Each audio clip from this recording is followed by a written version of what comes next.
Pode Assistir Podcast.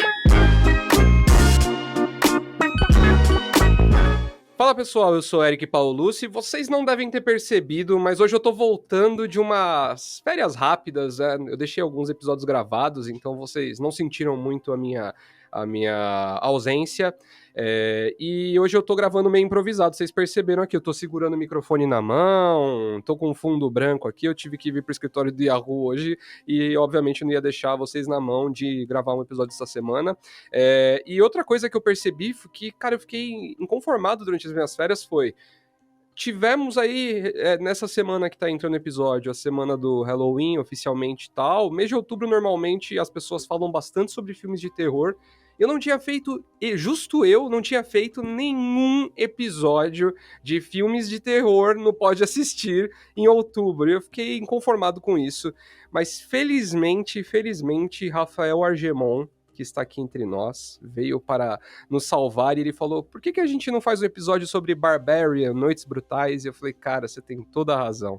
Bem-vindo aí, Rafael. Olá, Eric, bem-vindo todo mundo, valeu todo mundo aqui pela presença, valeu pelo convite. E é isso, né? Finalmente estamos aqui falando de Barbarian, que é um filme que eu vi em agosto.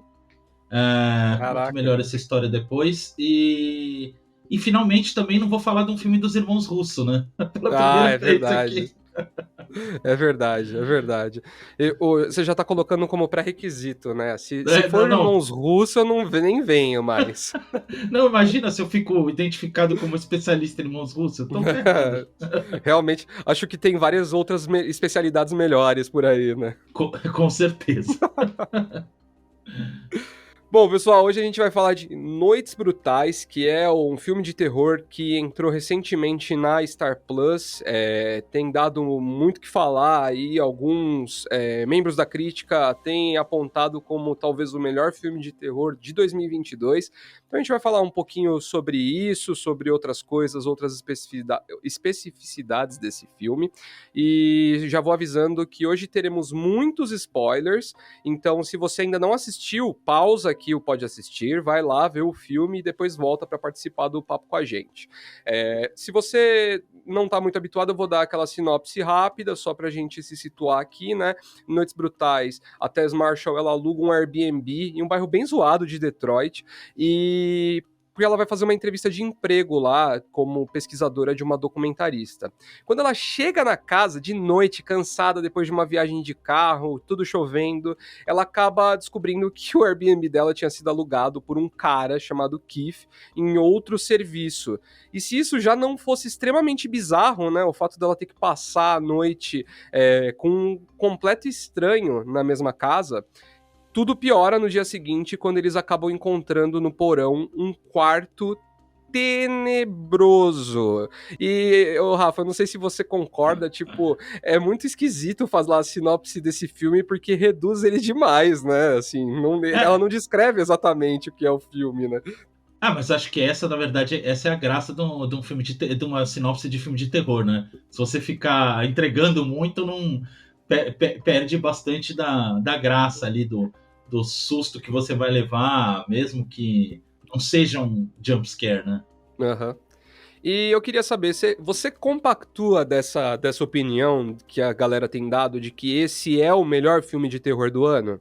Olha, eu acho difícil cravar que é o melhor filme de terror, mas com certeza é um dos melhores. E olha que esse ano tá bem recheado de filme de terror, né? Aliás, nos últimos anos, a gente vem tendo uma boa safra de cinema de terror. Isso tem até estudos sobre, né, como os gêneros eles funcionam numa onda relacionado com o que está acontecendo no mundo, e já faz pelo menos uma década que o cinema de terror tá bastante presente no nosso dia a dia cinéfilo aí, e isso tem também um motivo nessa questão do zeitgeist geral do mundo. Tá meio down, né? Tá meio Dark Side of the Moon aí do negócio, porque o mundo realmente tá assim.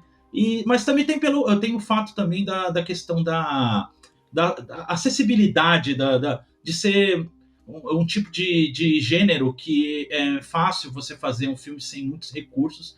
E o Barbarian, né, o Noites Brutais, é um bom exemplo disso, né? É um filme barato, é um filme que foi, aliás, teve bastante problema para financiamento, teve que buscar financiamento fora, na Europa, porque nos Estados Unidos não estava conseguindo. A Disney entrou no final só do processo, por conta da 20th Century, né, a antiga Fox, e bancou só um pedacinho do filme e tá colhendo os louros legal agora, né? Mas a gente explica isso um pouco mais pra frente.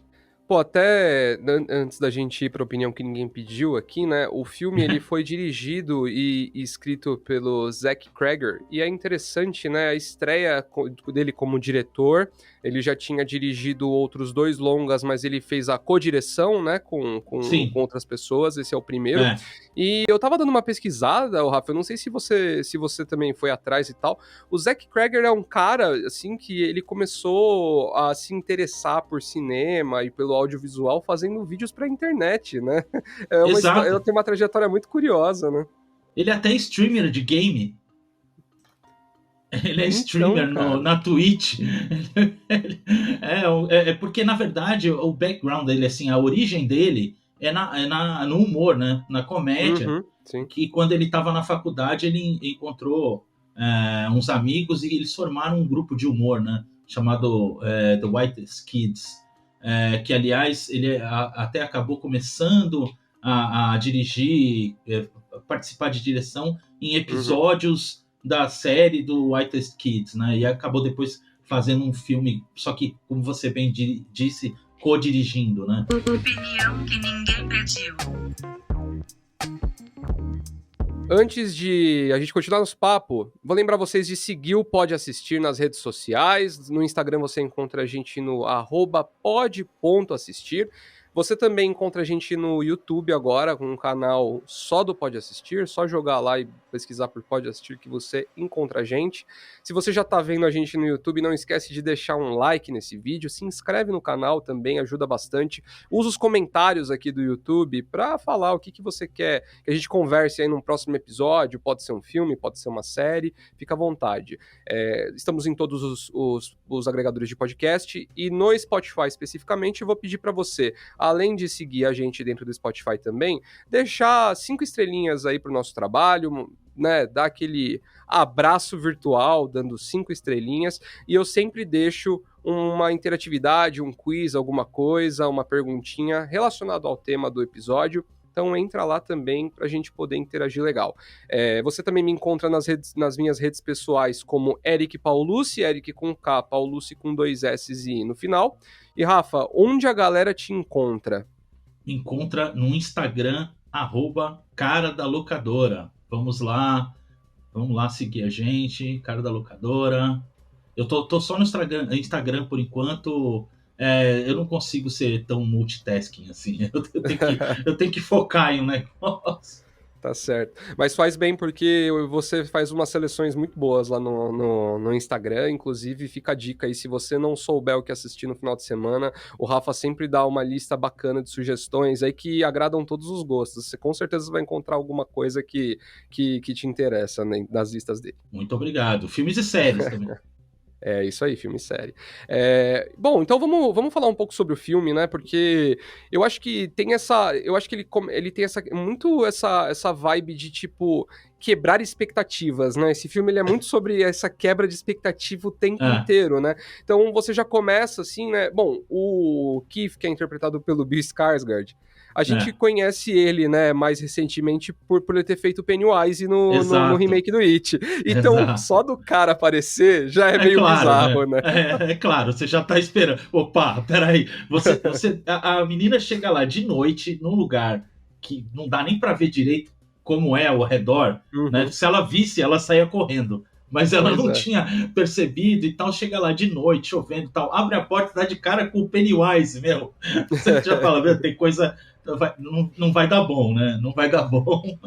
E essa brincadeira com as expectativas, eu acho que... Acho não, né? Tá muito na cara de que o Psicose é uma grande influência desse filme, né? Porque é um filme que faz exatamente a mesma coisa, tem uma quebra no meio do filme totalmente inesperada, que muda o protagonismo do filme e muda também a visão do narrador, né? Você passa a ver pelos olhos no Psicose, pelo amor de Deus, né, pessoal? Não tem spoiler, né? Não. Já fez mais de 60 anos o filme. Pois é. Então você vê o filme pelos olhos do assassino depois, na metade do filme, né? A protagonista assassinada. E aqui ele faz uma coisa muito parecida, só que também brincando com isso e não fazendo da mesma forma, né? Não, que você muda o ponto de vista, mas é um outro ponto de vista. Eu acho que tem, né, aí tem essa questão, então, que, enfim, ele começa o filme brincando muito com esse lance de um terror, quase de uma situação que para uma mulher é aterrorizante, né? Dividir uma mesma casa com um cara, né? E aí é interessante que fica assim, naquele começo você sempre fica nessa sensação do tipo, pô, esse Keith, será que ele é gente boa mesmo? Será que esse cara tem alguma coisa Exato. aí, né? E aí quando rola a primeira virada do filme, né, que eles encontram o quarto bizarro lá no porão e aí são atacados por algo assim e tal. Bom, pessoal, eu já avisei que vai ter bastante spoiler nesse episódio, né? Você já fica meio tipo, opa, peraí, o que tá acontecendo? Porque Rafa, antes eu tentei me expor o mínimo possível sobre coisas desse filme antes de assistir. Sim. E eu tava achando que ia ser um lance meio psicológico, tipo, sei lá, pessoas sendo perseguidas dentro da própria casa, né? Quando rola a virada ali, eu fiquei, uau, o que tá acontecendo aqui? Temos um pequeno ourinho aqui nesse filme, né? Eu, por exemplo, não sabia absolutamente nada. Eu tive até o privilégio, que um problema desse filme é que, principalmente aqui no Brasil e em muitos lugares do mundo, é que infelizmente ele não foi estreou no cinema, né? Ele foi lançado direto no streaming e sempre, né? Tudo bem, a gente gosta de ver filme em casa e tal, mas faz aquela falta de você ver numa tela grande no cinema, ainda mais filme de terror, que é uma experiência coletiva muito forte, né, no cinema. Faz parte do show, né? As pessoas, sabe, tá interagindo com o filme e aquela vibe do pessoal gritando, uns, tô tomando susto. E mesmo que você seja alguém mais experiente, tipo, eu não tomo mais susto nenhum com filme de terror, porque eu sei exatamente quando vão acontecer os sustos, né? Mas, por exemplo, como eu vi na sede da Disney aqui em São Paulo, em agosto, então eu não sabia absolutamente nada sobre o filme, e tinha um jornalista do meu lado que ficava tomando susto o tempo inteiro. E eu tomava susto com ele tomando susto, porque o cara tinha uns tremelique do meu lado, o que tá acontecendo aqui e tal. E isso deixa o filme mais legal. Sim, o terror tem isso, né? Ele é uma experiência coletiva muito forte. Mas quando eu fui lá e fui ver e não sabia nada, isso também também ajuda a dar uma anabolizada no filme, assim, porque a sua expectativa não... E como você falou, né? Bem falou, é um filme que o barato dele é quebrar expectativas. E como você falou também, exatamente, o tema do filme é o terror de ser mulher. E também como ele... Uma coisa que eu acho legal, que nessas duas partes, muita gente depois acaba reclamou que a segunda parte não é tão legal como a primeira e tal. Eu não vejo dessa forma. Eu vejo que uma complementa a outra muito bem, porque a primeira você enxerga pelos olhos da mulher e você sente como ele mostra, esfrega na sua cara como é aterrorizante uma situação para uma mulher que para um homem, às vezes ele nem pensa nisso. Ele nem pensa. Se fosse o contrário, como ela até fala no filme, se fosse o contrário, uma mulher lá dentro da casa e um cara, ele com certeza insistiria de ficar na casa e ela ia falar não, que é isso? Então, e isso mostra em várias situações de que, como um exemplo muito básico, uma rua escura, andar numa rua escura em São Paulo, onde quer que seja, uma mulher sozinha, ela encara aquela rua escura de uma forma totalmente diferente que um cara sozinho andando numa rua escura. Ele vai ser muito mais tranquilo, Tanto que eles brincam na segunda parte, né? Que o cara, quando vê aquele corredor escuro e tal, ele não pensa numa coisa aterrorizante, ele só pensa Sim, em ganhar dinheiro, tá ligado? exatamente, é muito bom. É muito bom. E até, né, a gente estava falando assim, antes da gente falar da segunda parte, né, que é quando tem uma primeira, que o filme tem uma segunda quebra, assim, dá até pra falar, né, é, eu acho que tem um negócio bem legal que eu gostei, que é também utilizar essa decadência de Detroit como uma cidade, assim, sabe, Sim. aquele bairro e tal, como um elemento de terror ali, né, então quando ela, quando logo que ela chega, o cara já fala pra ela, você não deveria andar por essas ruas sozinha, especialmente essa hora. Aí quando É. ela vai lá fazer a entrevista, né, a documentarista fala assim, nossa, mas você tá ficando nesse lugar? Aí, tipo assim, você já começa a falar assim, caraca, velho. E aí eu acho que eu tenho esse lance, né, que eu fiquei pensando depois, ela, tipo, eles descobrem o quarto no porão porque ela sofre uma tentativa de ataque. E eu fiquei pensando depois se ela foi atacada ou se o cara tava, tipo, indo pra avisar ela que a casa tinha uma parada sinistra, sabe? Eu É. não cheguei a voltar na cena pra ver, mas eu fiquei pensando nisso depois. De Não, qualquer forma, é ele tá uma querendo situação avisar. aterrorizante, né? Ele tá querendo avisar. Mas é que o jeito que o cara chega, um homem Exatamente. correndo num lugar daquele, falando: ei, ei, ei, o que você faz? Se você é mulher, Fudeu. principalmente, o que você faz? Você sai correndo. Exatamente. Você não quer saber, não vai esperar para ver ele falar o que seja. Não vai dar o Também é benefício da mais. dúvida, né? Exato, é outra brincadeira que o filme faz, a brincadeira sinistra que o filme faz, com essa questão do perigo constante que as mulheres Sim. vivem o tempo todo. E aí a gente tem essa primeira grande virada, assim, no filme. A segunda, né? Porque a primeira eles descobrindo lá o porão, e aí eles encontram lá a criatura e tal. E aí dá aquela quebrada. Quando rolou a quebrada, eu assistindo, eu não sei se você ficou com essa sensação, mas eu fiquei tipo assim, mano, o que aconteceu aqui? Eu tô vendo outro filme. Eu juro pra você, eu pausei pra ver se não tinha dado pau, alguma coisa. Eu falei, pô, subiram um arquivo errado, né? E é muito interessante, cara, a construção que o filme faz nesse segundo, e aí eu acho bizarro quem fala que não gosta, porque eu acho que todo esse desenvolvimento, até eles juntarem as duas histórias, é muito interessante, porque você tem lá o Justin Long lá sendo um ator babaca, que Um diretor, diretor. abusa de mulheres e tal, É. e aí você joga ele nessa situação ali que já tava rolando, e cara, eu achei muito interessante, assim, eu achei muito legal mesmo. Não, é bem legal. E o seguinte, tem até essa transição, ela parece abrupta, mas se você vê de novo, a Uhum, própria quem descobre primeiro a sala é a personagem feminina, é ela, sim. é a Tess, né? Que encontra aquela sala e quando ela vai falar pro roommate é, barra bizarro, sei lá o que e tal, o Skarsgård, ele não acredita nela. Ele fala assim, não, peraí, Não é possível. sabe? Sempre aquela mesma coisa de a mulher fala, aí tá exagerando, é maluca. E ela fala, não, mas tem uma sala com uma câmera, uma cama suja, ensanguentada, um balde. E aí ele fala para ela assim, ué, mas o que tem de estranho de ter uma cama com um balde? Meu, e aí passa pro Justin Long lá, que é o diretor acusado. A gente tá, pelo menos a gente tem a dúvida no começo se ele realmente estuprou uma moça ou não, abusou de uma moça ou não. Aliás, isso também é uma brincadeira com as nossas expectativas, porque a Uhum. gente tenta tem que convencer nós mesmos de que, não, ele é legal, olha ele, é o Justin Long, ele é bonzinho, e tal, né? E no começo ele Sim. fica muito assim, nossa, mas como? Isso é um absurdo. Só que aí você vai descobrindo que ele realmente é um babaca mesmo, Pois é. absurdamente babaca, e mostra que, na verdade, isso mais pra frente até, a gente acaba descobrindo exatamente essa quebra de expectativas, que o vilão aqui não é o monstro. O monstro é a vítima.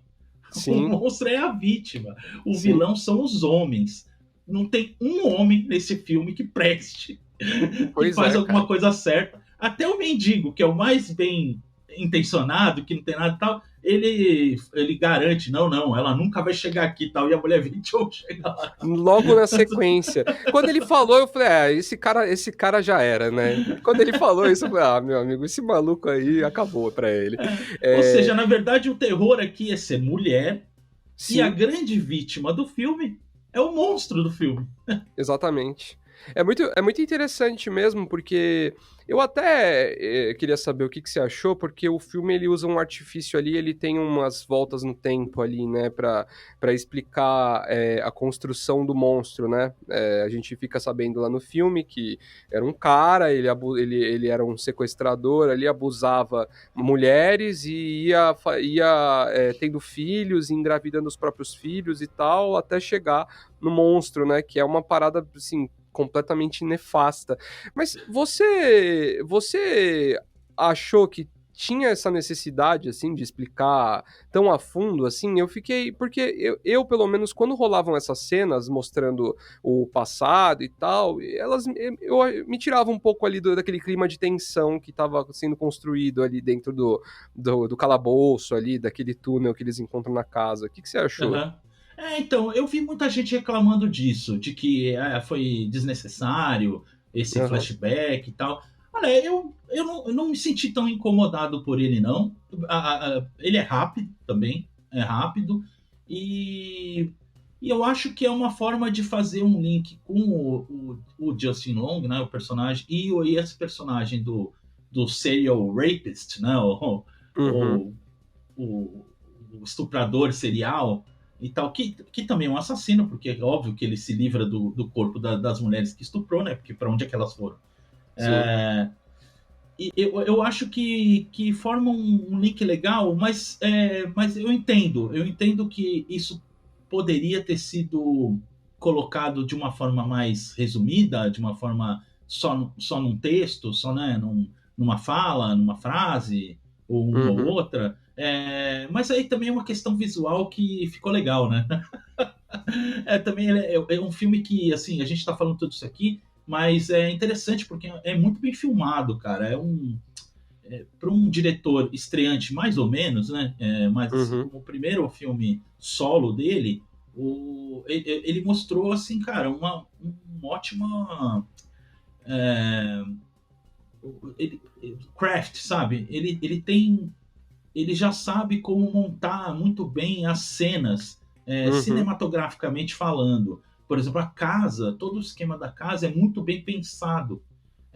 Tudo, você começa, não precisa de muito tempo para você entender como é a planta da casa. Isso é Sim. importante para a narrativa.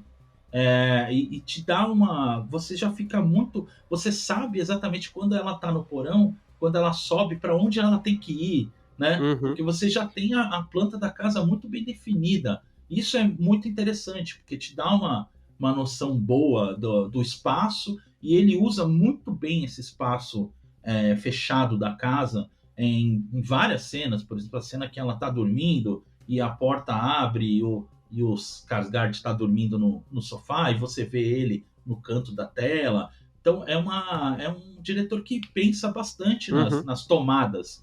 Isso é muito legal, cara, porque é um indício de alguém que é realmente preocupado com o fazer cinema mesmo, de Sim. pensar em cada tomada, como faz cada tomada. E eu acho que essa parte do assassino, estuprador e tal, ela se encaixa nisso, assim. O design é legal, ela encaixa bem É. pensando no imagético, assim. Mas eu entendo que para narrativa ela pode ser um pouco exagerada. Até para construir um pouco também esse lance dessa degradação do bairro ali, né? Exato, E tipo, também. e isso meio que serve para também mostrar, assim, porque existe uma visão, assim, sabe, de que lugares mais detonados têm uma depravação moral maior, esse tipo de coisa, e aí você tem justamente essa quebra do tipo assim, cara, quando isso aqui era um bairro planejado, só de gente Classe ali média, todo mundo classe classe média e trabalhadora tal, tipo média. assim, você já tinha um maluco, um monstro ali entre eles, né? Isso é legal. Exato. E completando um pouco essa questão que você falou em termos da fotografia, da direção e tal, eu gostei de duas coisas, achei muito interessantes, assim. Eu achei a forma como ele usava o escuro, né, para gerar expectativa, que eu acho que é uma parada que, assim, bons diretores que sabem fazer terror, assim, sempre tem essa carta na manga, né, de conseguir trabalhar bem esse terror. E eu achei muito legal também, e a gente tem visto isso, especialmente aí, né? Você falou que ele é streamer e tal. Diretores jovens que têm usado esses planos que são planos tipo de cinemático de videogame, assim, né? Então, nesse filme aí tem uma hora do que eles estão explorando o túnel, que, cara, é Exato. 100% ali um videogame. Ele tem um Sim, momento ali que tem uma câmerinha meio em primeira pessoa e tem, tal. exato. Primeira coisa que você Então, pensa. é muito legal você ver, assim, né, esses diretores mais jovens usando referências de videogame para o cinema também. Eu achei muito, muito bacana na hora que eu tava Não, assistindo. tem uma cena com o Justin Long lá que ele tá com a Aham. faca na mão e ele coloca, né, É. a, a lanterna e a faca Aham. numa mão.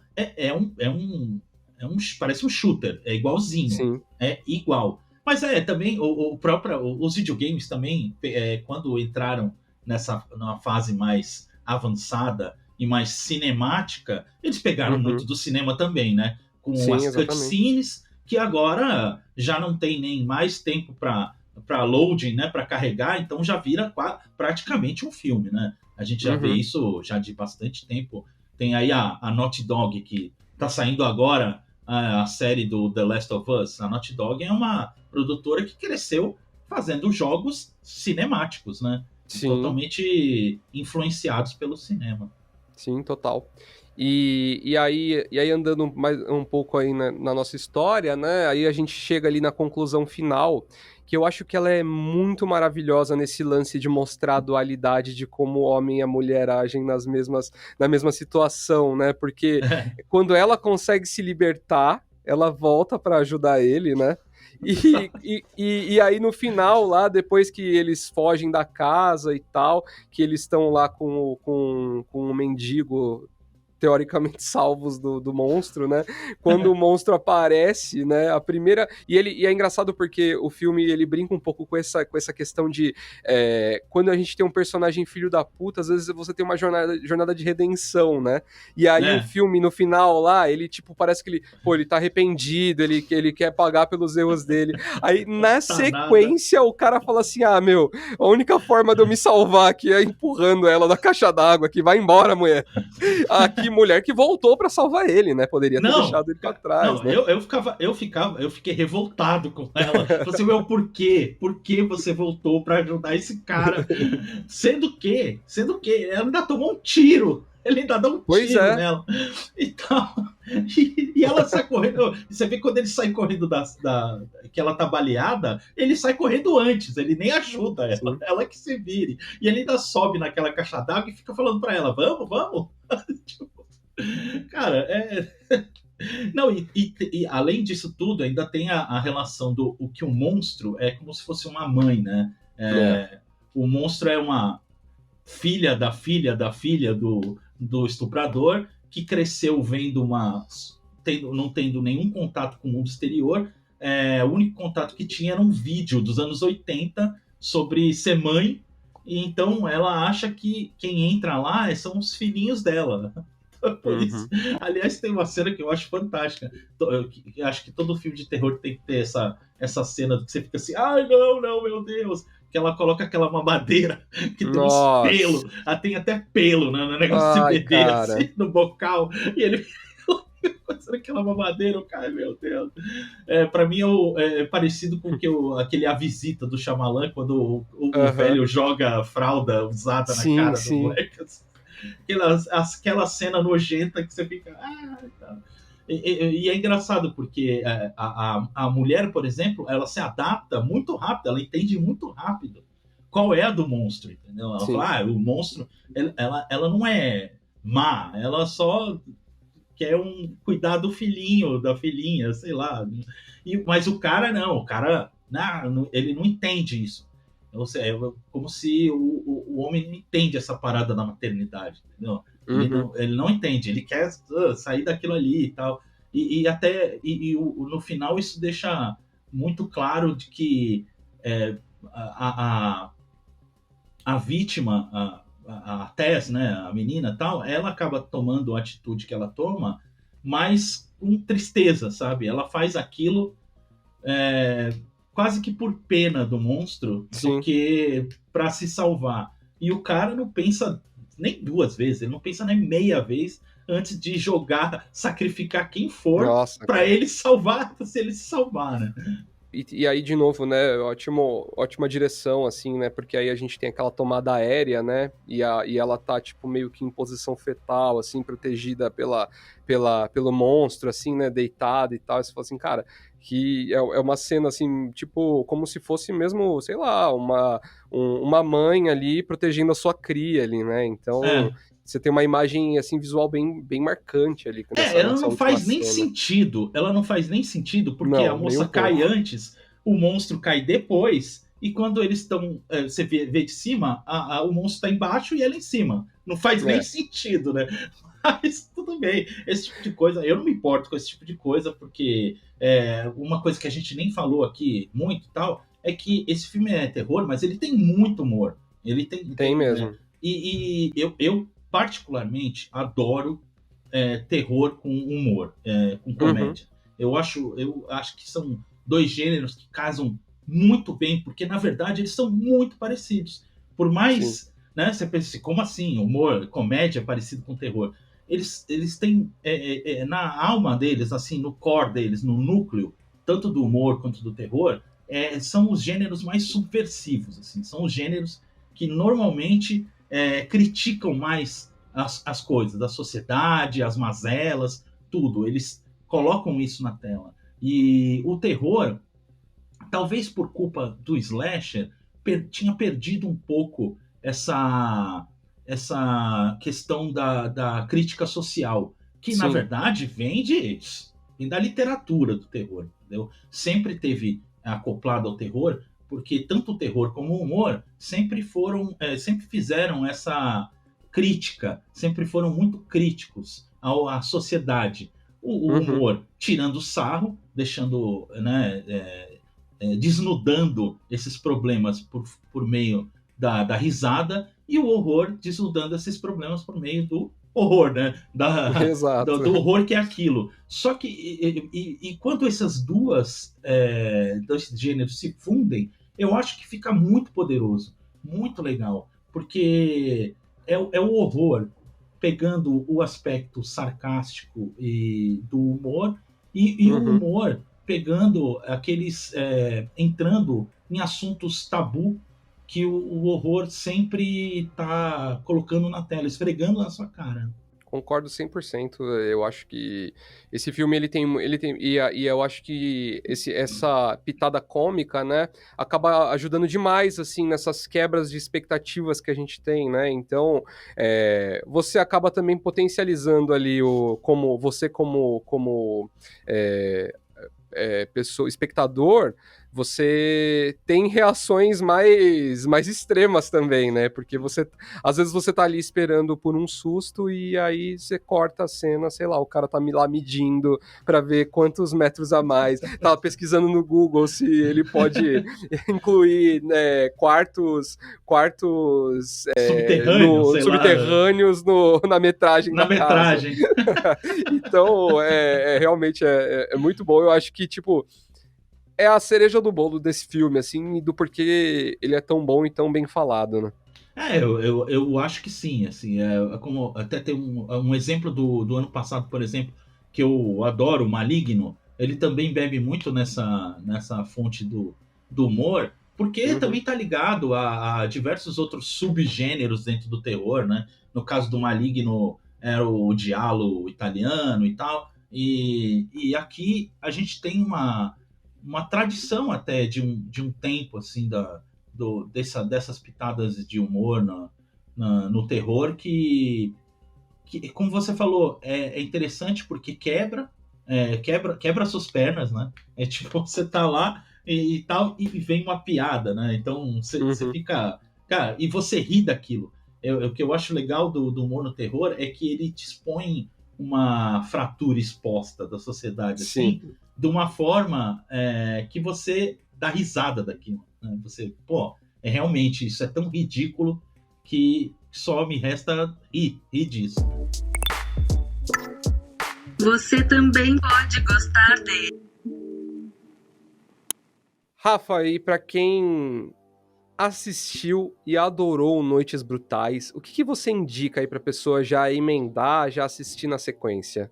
Olha, para mim, esse foi muito fácil decidir esse filme por uma série de razões. Uma delas que tem um ator que tá tanto no Noites Brutais como esse filme que eu vou falar, que é o Justin Uhum. Long, e também essa questão do humor com o terror, que é fundamental para esse filme que eu vou indicar, que é o Arraste-me para o Inferno, um filme de Muito bom. 2009, que você encontra na Netflix, está disponível lá na Netflix facinho para você ver, que é o que eu acho do diretor, do melhor diretor dessa seara aí do terrir, né? Do horror com terror, que é o Sam Raimi, que para Mestre quem sagrado. exato, para quem não tá ligando o nome à pessoa, também é o cara do Homem-Aranha, do Homem-Aranha 1, Homem-Aranha 2, ele acabou entrando nessa parte do cinema de super-heróis, mas é um cara que tem uma história muito longa dentro do terror e sempre com uma pitada de humor, com muitas pitadas de humor, né? Principalmente a partir já do primeiro longa dele, o Evil Dead. O primeiro Evil Dead não é tão engraçado assim como o segundo, né? No segundo ele que é praticamente o mesmo filme com Sim. anabolizado, né? Com mais dinheiro. E o Arraste-me para o Inferno eu acho que casa assim perfeitamente com o Noites Brutais, porque também é um filme que tem uma história, na verdade, muito simples, né? Não tem nada de coisa, uma cigana, velha cigana que vai buscar um financiamento no banco e a moça do banco que é super boazinha, mas quer uma promoção, e assim como o Justin Long nesse filme, né? Então aqui ela tá pensando mais nela, na grana. Ela acaba negando e a velha joga uma maldição para ela, tipo o Zé do Caixão, né? Tipo, você e tal, e a mulher, tipo, tem um tempo curto ali que ela vai ser arrastada para o inferno. Esse filme é maravilhoso. Tem aquela. Eu não vou dar spoilers, mas tem uma cena envolvendo um bode que é É assim. muito boa, né? É muito boa. É sacanagem, assim, o quão boa essa cena é. É muito boa, cara. Eu revi há pouquíssimo tempo, porque ele voltou, ele estava há um tempo indisponível no streaming e ele voltou pra Netflix. No primeiro dia que ele voltou, eu revi o filme, porque eu adoro Não, esse vale filme. muito a pena. Adoro. É muito bom mesmo. Eu preciso reassistir ele, faz um tempinho já que eu assisti. Eu vou indicar um filme que é de 2005, é um filme que eu acho bem legal e ele tem essa vibe que eu senti muito ali no Noites Brutais, que é essa quebra de expectativa, é te colocar numa situação que já é meio assustadora e evoluir ela ao máximo, que é Abismo do Medo. É um filme de 2005, tá Sim, disponível bom. na Prime Video, né? E ele traz um grupo de jovens, tá fazendo uma expedição de mergulho dentro de uma caverna, então assim, para quem é claustrofóbico, isso já é assustador. Rola um desmoronamento, eles ficam presos e tudo piora quando eles percebem que eles estão sendo observados por alguém ou algo, né? Então, eu acho que tem essa mesma vibe de Noites Brutais, assim, de tipo, a situação inicial já é péssima, assim, você já tá numa situação horrível. Aí você ainda adiciona um elemento de terror, assim, nesse caso são os monstros e tal, e é um filme muito legal, e eu acho que ele tem essa vibe também de ser aquele filme assim, ó, que a gente conhece, assim, aquele terror que, tipo assim, tem tudo pra ser uma porcaria, sabe? Tem tudo pra você terminar o filme e falar assim, nossa, cara, que saco, mas é muito bem feito, assim, né? Que é meio que a vibe do Noites Brutais, assim. É Sim. simples, mas bem feito, e não precisa ser inovador, né? A gente gosta de inovação, mas a gente gosta de arroz com feijão também, né? Então, eu acho que é bem essa vibe desse filme. Com certeza. E acho que combina bem, porque se eu não me engano, faz tempo que eu vi esse filme. Se eu não me engano, o grupo todo é de mulheres. Ah, é O verdade, grupo tem isso aí dos. também. É. Então é um grupo de mulheres também sendo É isso aí, perseguidas mais dentro das cavernas. uma conexão. Muito legal também, vale a pena. Bom, é isso, pessoal. Espero que vocês tenham gostado do episódio. Rafa, muito obrigado aí. Volte mais vezes, né? E eu cumpri a minha promessa de não te chamar pra falar para falar de filmes ou séries dos irmãos Russo na sua participação. Não, pô, valeu, Eric, por ter me chamado e também por ter me chamado num episódio que não seja nada dos Irmãos Russos, que, aliás, daqui a pouco tá lançando um filme novo na Netflix. Pois Meu é. Deus, cara, me tira dessa, por favor. Pode deixar, eu vou procurar outra pessoa, vamos lá. Mas qualquer um outro pode sempre me chamar, tô sempre à disposição para falar de cinema, de séries, que é uma coisa que eu adoro e que eu externo essa minha paixão lá no @cara da locadora, no Instagram. Vai lá, se você curte filme, curte série e tá sem muita ideia do que ver, do que tá disponível nas plataformas e tal, vai lá que eu faço muita lista com dicas de tudo, alguns vídeos, porque a gente tem, né? Tem que fazer a competição com a outra rede, né? A rede chinesa. Mas eu tento. Tenham paciência comigo, mas a informação, pelo menos, é boa. É isso aí. Então é isso, pessoal. Muito obrigado, espero que vocês tenham gostado. Até a próxima. E antes de dormir, checa se a porta do quarto tá trancadinha direito aí para não ser observado, hein? Até mais. Tchau, pessoal.